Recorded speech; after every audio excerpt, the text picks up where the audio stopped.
What's good, Lynn Knights? I'm Patricia DeWong, and welcome to another episode of iPulse Nightly News, where I'll be giving you important news, weekly announcements, and events, as well as interviews with fellow students and athletes on campus.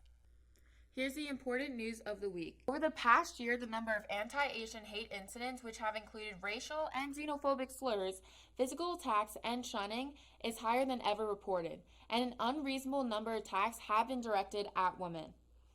Anti-Asian hate crimes have increased by nearly 150% in 2020, nearly 4,000 incidents in all 50 states. On Tuesday, research revealed that 3,800 incidents were reported during the pandemic alone. Data shows that incidents that occurred between January 1st and February 28th of this year show that roughly 503 incidents already took place in 2021. Asian women reported hate incidents is 2.3 times more than men. The immense amount of verbal harassment that women received has reflected the very intersection of sexism and racism combined. On a cold evening last month, a Chinese man was walking home in a Chinatown neighborhood in Manhattan when a stranger ran up behind him and stabbed him in the back. For many Asian Americans, this stabbing was horrifying but not surprising at the same time. This is just the latest example of racially targeted violence against Asians during the pandemic. Until the very end of former President Donald Trump's term, he repeatedly used the phrase China virus and Kung flu to describe COVID-19. Critics have said that this racist rhetoric by Trump exacerbated anti-Asian xenophobia in the United States, alienating people of Asian descent. Bigotry against any of us is bigotry against all of us. The AAF and a larger group of organizations have called for community-based solutions to combat hate crimes and bias incidents against Asian Americans, including language services, recovery programs, mental health services, and more. Racism towards Asian Americans didn't begin with the pandemic. It has always been around. Show support and act to change. The hate and racism need to come to an end. Support Asian American businesses, check in on your Asian American friends or relatives, and help stop this violence. Here are some upcoming Lynn events. On Friday, April 9th at 6 p.m., join student involvement and check out the custom airbrush artist and make your artistic masterpieces at the Palm Court. On Saturday, April 10th at 12 p.m., enjoy a real Italian lunch and learn more about Italian cuisine with R.A. Carlo at Christine's Park. At 1 p.m. on Saturday, join the Emerging Leaders Certificate April session hosted by Student Involvement if you are looking to become leaders. In just 5 hours, learn more about willpower, self-esteem, and accountability. Develop your strengths and gain tools that will prepare you to become a future leader. On Monday, April 19th at 11 a.m., Nightathon Going Gold is back at Lynn University. This extended fundraising effort hosted by the Nightathon Planning Committee within the Division of Student Affairs culminates into a 12-hour celebration with students, staff, and members of our local community to celebrate the patients and families treated through the Pediatric Oncology Support Team. This year, to ensure the safety of all those who participate, Nightathon 2021 events will take place over the course of 5 days. Now let's welcome Jackson Dean, where he'll be telling us about his work in the Project Planning Department of Space. How are you today, Jackson? I'm doing great. Thank you so much for having me. So, how did you start getting your internship? I basically kind of got my internship because it's always been something I really wanted, and I utilized my own connections, and I visited the Lynn University Career Connection Center, and they connected me with some pretty cool people. And my mom definitely helped a lot too with her being in the corporate world, so she connected me with some people, and yeah, we just went from there. I ended up getting reached out to by their recruiting team, and yeah, so the rest is history. So what made you interested in outer space and all that? Well, ever since I was a kid, I've always just been super fascinated with whatever's out there, like all of the stars and other planets and universes and stuff.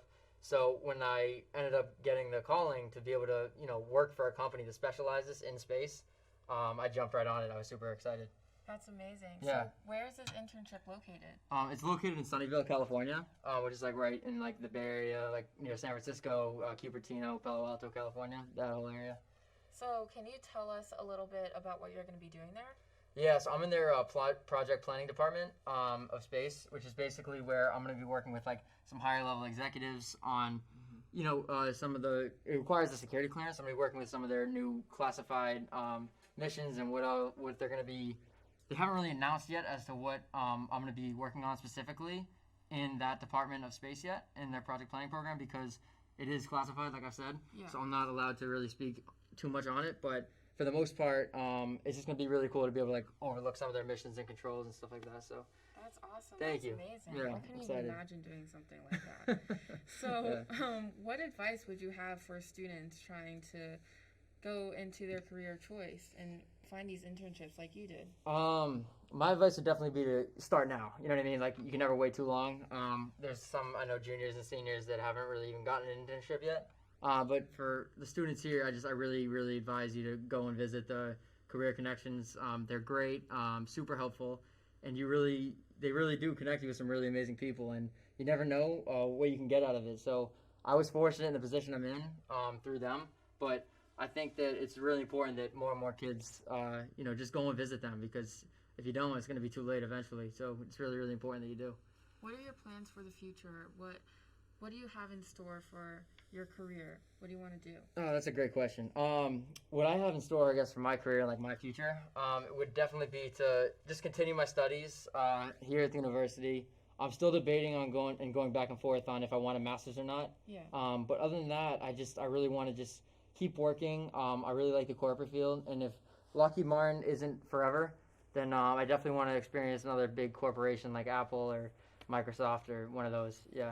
Do you have any other ambitions you want to, gear into? Or? Yeah, another really big ambition of mine is definitely start my own company, and I really, really want to get into like the world of real estate. Like, I love real estate, so I really want to just take my investment portfolio to the next level, become accredited hopefully in my later years of life. So I've always been fascinated with that as well, so I really want to get into it before it's too late.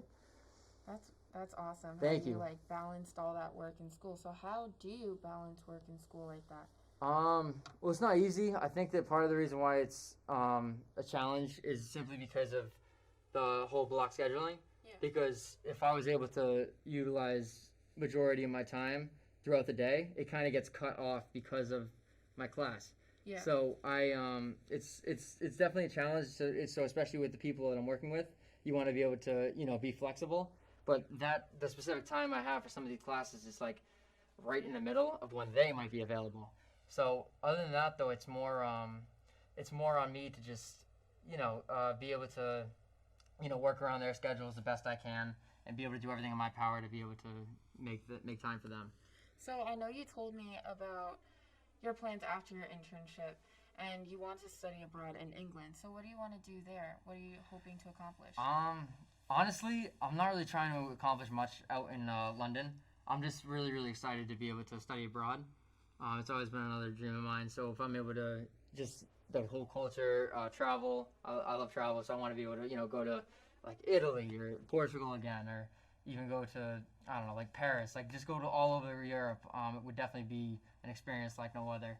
And I have some friends that have done it in the past, and they've always said it's an experience you just have to do before you graduate. So, yeah. Well, I'm really excited for you. Thank you so much. Yeah, this is I'm gonna definitely keep you posted on how it goes. Yes, so please. Thank you. Well, thank you so much for having me on your show. This was definitely thank you for coming in. Of course, yeah, this is definitely a great time. Thanks to your whole team and everyone. So, well, Good luck till to next you. time. Thank you so much. Appreciate it.